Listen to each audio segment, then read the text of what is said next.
In this video, I will be showing you how to create a custom AI debate using NotebookLM. Let's get started. I start by clicking the Create New button on the dashboard to open up a fresh notebook for my project. Next, I select the Upload Files option and choose my PDF document to provide the AI with the necessary source material. Once the file is processed and my source is added, I head over to the Studio panel and click on the Audio Overview section to customize the generation. I'm choosing the debate format today because I want to hear two hosts illustrate different perspectives based on my uploaded material. I'll set the length to short and then enter my specific prompt in the text box to guide the conversation. I am asking the AI to argue the risks and rewards of uploading private documents to AI assistants to see how it weighs the trade-offs between convenience and privacy. I click Generate and the system begins analyzing the document to create a natural-sounding dialogue between the two personas.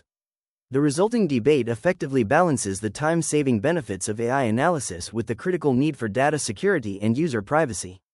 The hosts highlight how these tools can transform raw data into structured knowledge while cautioning against the potential exposure of sensitive information. Now that the audio is ready, I hit play and enable the live caption feature in the browser to follow along with the text as they speak. This allows me to review the core arguments of the debate in real time while listening to the realistic and engaging AI voices. If you found this walkthrough helpful, please consider liking the video and subscribing for more quick tips and tutorials.